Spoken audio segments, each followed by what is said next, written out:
கிறிஸ்துவுக்குள் அன்பான தேவனுடைய பிள்ளைகளை ஆண்டவராகிய இயேசு கிறிஸ்துவின் நாமத்தில் வாழ்த்துகிறேன். இந்த நாளில் தேவன் தமது நன்மைகளை நமக்கு தந்தருள்வாராக. ஆமென். இந்த நாளில் தியானத்திற்காக எடுத்துக்கொள்ளப்பட்ட பகுதி யோவான் 8வது அதிகாரம் 31வது வசனத்தை வாசிக்கிறேன். இயேசு தம்மை விசுவாசித்த யூதர்களை நோக்கி, நீங்கள் என் உபதேசத்தில் நிலைத்திருந்தால் மெய்யாகவே என் சீஷராய் இருப்பீர்கள் என்றார். இயேசு கிறிஸ்து இந்த உலகத்தில் வாழ்ந்த காலத்தில் உலகம் எங்கு போய் சர்வ சிருஷ்டிக்கும் சுவிசேஷத்தை அறிவித்து அவர்களை சீஷராக்கி அவர்களுக்கு கற்றுக் கொடுங்கள் என்று சொன்னார். இயேசு கிறிஸ்து தன்னை பின்பற்றி வருகிற ஒரு கூட்டத்தை எதிர்பார்க்கிறார். இதோ கிறிஸ்தவர்கள், இதோ நான் ஆபிரகாமின் சந்ததி, நான் பரம்பரையாக கிறிஸ்தவனாக இருக்கிறேன் என்று சொல்லுகிற ஒரு கூட்டத்தை இயேசு கிறிஸ்து விரும்பவில்லை. அவருக்கு தேவை தம்மை பின்பற்றி வருகிற ஒரு கூட்டம். அதனால் இயேசு கிறிஸ்து அந்த சீஷத்துவத்தை குறித்து அவர் பல இடங்களில் பேசுகிறதை நீங்கள் பார்க்கலாம். இயேசுவை பின்பற்றி போன அப்போஸ்தலர்களுக்கு சீஷர்கள் என்ற பெயர் உண்டாயிற்று.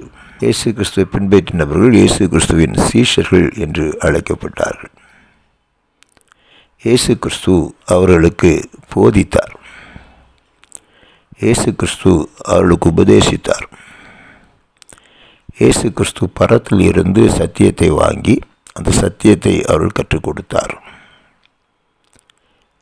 அந்த சத்தியத்தில் நடப்பதற்கு அவர்களை வழிகாட்டினார். அவர்களுக்கு அவர் முன்மாதிரியாக இருந்தார். அதை இயேசு கிறிஸ்து சொல்லுகிற காரியம் என்ன? நீங்கள் என் உபதேசத்தில் நிலைத்திருந்தால் என் சீஷர்களாக இருப்பீர்கள். ஒருவன் என்னை பின்பற்றி வர விரும்பினால் தன்னைத்தான் வெறுத்து தன் சிலுவையை எடுத்துக்கொண்டு என்னை பின்பற்ற கடவன் என்று இயேசு கிறிஸ்து சொன்னார். என்னை பின்பற்றாதவன் எனக்கு சீஷனாக இருக்க மாட்டான் என்று ரொம்ப தெளிவாக சொல்லியிருக்கிறார். இயேசு கிறிஸ்து மற்றவருடைய பாடுகளை, பாவங்களை, அக்கிரமங்களை தன் மேலே சுமந்து கொண்டு நமக்கு ஒரு விடுதலை வாங்கி கொடுத்தார். அதே போல் நாமும் கூட நமது சிலுவையை, நமக்கு கொடுக்கப்பட்ட சிலுவையை, நமது பாரங்களை, நம்முடைய அக்கிரமங்களை, மீறுதல்களை நாம் சுமந்து கொண்டு கல்வாரிக்கு வருவோமேயானால் இயேசு கிறிஸ்து நமக்கு ஒரு விடுதலையை கொடுப்பது மாத்திரமல்ல, அதற்கு பின்பாக தமது ஆவியினால் ஒரு புதிய வாழ்வையும் நமக்கு தருகிறார். அப்படிப்பட்ட ஒரு வாழ்க்கையை நீங்களுடன் பெற்றுக்கொள்ள வேண்டும் என்பது அவருடைய விருப்பமாக இருக்கிறது. நீங்கள் நித்திய ஜீவனை பெற்றுக்கொள்ள வேண்டும் என்பதற்குத்தான் இயேசு கிறிஸ்து உலகத்திற்குள்ளே வந்தார்.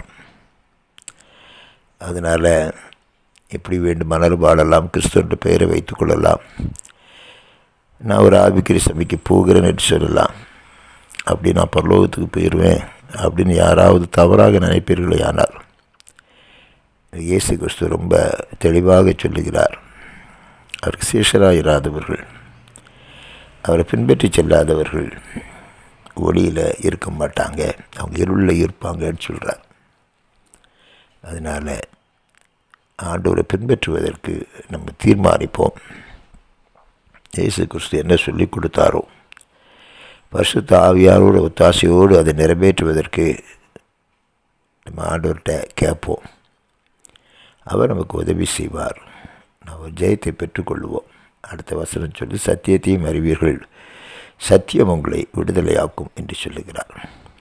எல்லா விதமான அடிமைத்தனத்தில் இருந்தும் அவர் நம்மை விடுதலையாக்குவார் என்று வேத வசனம் சொல்லுகிறது. ஆனால் அவரை பின்பற்றுவதற்கு நம்மை அர்ப்பணிப்போம். அவர் மகிமையான காரியங்களை என்னுடைய வாழ்க்கையில் செய்வார். ஆமென், ஆமென்.